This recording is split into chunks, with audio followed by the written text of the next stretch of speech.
San Andres, a Herstory, Chapter 4. The very next day, way before dawn, my white father renounced everything he had and owned, abandoned the father who disowned him, left the wife he never loved, and fled with his woman, my mother, the newly freed slave. A few days later, in the month of April of 1852, my parents arrived in Boston and found refuge among Lucy's family. My father somehow found work doing odd things to earn a living, while he, along with my mother, lived in one of the many houses his mother's relatives owned. In Boston, he went by his middle name, Alfred, and by his mother's maiden surname, Jones. And so Paul and Eloise Hamilton became Alfred and Eloise Jones. They stayed among his relatives until I was born on September 9th of 1852. Shortly after my birth, word reached my father that his father had died of an infection caused by the gunshot wound he received that April. In addition, prior to Paul Sr.'s death, Miriam, depressed and now insane, took advantage of her caretaker's absence one evening and hung herself. These two deaths shocked both Teresa and the entire Douglas, Miriam's family. With Paul Jr.'s abandonment of his duties as successor and owner of the property, his wife gone, and Teresa unable to look after the plantation and its slaves, the remaining Hamilton relatives and Miriam's family began a dispute for the property. Furthermore, after having learned that old Paul's death was caused by his own son and that Miriam's depression and suicide was also due to Junior's betrayal, affair, subsequent abandonment, everyone wanted his head. So in fear of retaliation, my parents decided to live in secrecy, and with this, they opted to leave the company of my father's relatives and seek their own fortune in the outskirts of Boston. After this decision, life was no less hard for them, and they were met with a lot of prejudice and adversity. Despite the fact that they were in the northern United States and in the midst of the abolitionist movement, there was still a lot of disagreement, even among abolitionists, regarding the treatment of newly freed Africans and of an interracial couple. It was into this environment that I came, an environment that did not accept my parents' union and consequently my existence. Yet, despite all the outer turmoil and hardship, I must say that during the first few years of life, I remember that I was loved and my parents were perfect. I was named Abigail, which means I make my father rejoice. And indeed, after losing 3 children, I was a joy to my father. My mother always told me, no matter what happened, you had a good father. By 1955, I was almost 3 years old and we had become very poor. My father's money ran out and we resorted to live off the generosity of some of my father's relatives. Talk of a civil war only made things harder for my family, but thankfully and just in time, my father received an offer to become a member of a law firm in Boston. My mother stayed home and dedicated herself to me. From an early age, she passed on all the knowledge her mother had given to her from the motherland, our people, our customs, and our language. She would also read to me from many of the classics of literature. I must say that I had very little interaction with other children. Most of my time was spent with my parents.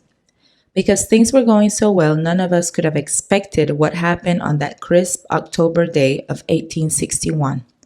All I know was that one of my father's cousins, Mary, collected me from school and took me to her home, the same place we had lived when my parents first arrived in 1852 in Boston. Later that night, my mother was brought to Cousin Mary's house. I remember seeing her hair mad and bushy, her eyes red, her body was trembling, and she would burst into screams sporadically. My father had been killed. Much later, when I was older, my mother told me that 2 of Papa's cousins, along with Miriam's brother, uncles, and cousins had learned from someone that we were in Boston. They waited for my father outside his work, where they grabbed him, took him to an alley, shot him to death, and then hung his corpse the same way Miriam's had been found almost 10 years ago. They wrote on his shirt, "Negro Lover." Although I did not understand much of the time, I remember seeing my mother completely devastated. She no longer sang, played with me, or looked after herself. She only stayed in bed and cried. After recovering from the shock, my mother became very fearful and anxious. She was afraid for my safety as well as that of my unborn brother. She wrote to her brother Ayo, whom she had been communicating with for some years, and asked for his help. In fear of further violence from my father's family, she packed her few belongings, collected my father's last payment from the firm, and that November we traveled to Jamaica, where Uncle Ayo had been living for some years. Besides the birth of my brother Ife Alfred Jones in January, those first few months in Jamaica were fairly uneventful. We lived with my Uncle Ayo and his wife and children in Kingston. I remember my mother not being herself for a long time. She would drift away into thought. She would go to sleep crying and wake up wailing. Many times Uncle Ayo and his wife would have to tend to little Ife because she could not. After several months, she began to recover. It was during this that I began to notice that although she missed my father, she had changed.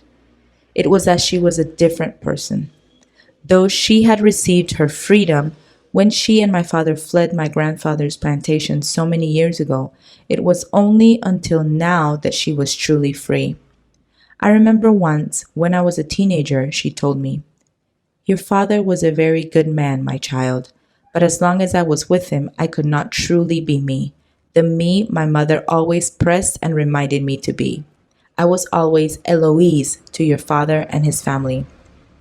And though he loved me and tried to appreciate my culture, I could never truly be a Beni to him, and in many ways he was still the master and I was his slave." As I grew and matured, I began to understand some of the things my mother talked about. My mother was right.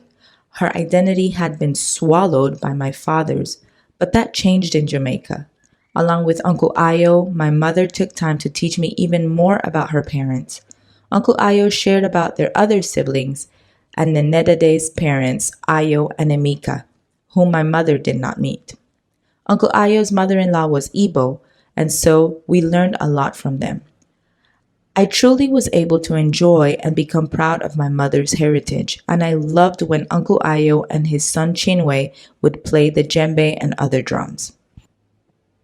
One day in 1865, after sharing with me the process, tradition, and rituals of marriage that Nenedade had taught her, she hugged me and said, "Abigail, you are now a beautiful young woman.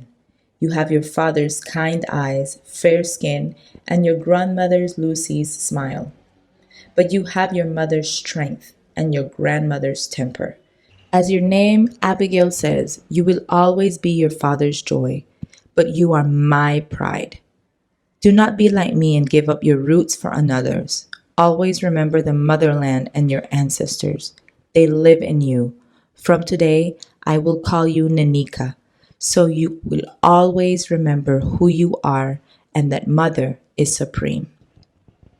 So I became Nanika to my mother. She called me this at home, when she was happy, when she was sad, and when she would scold me, and I took great joy in being her pride and prize.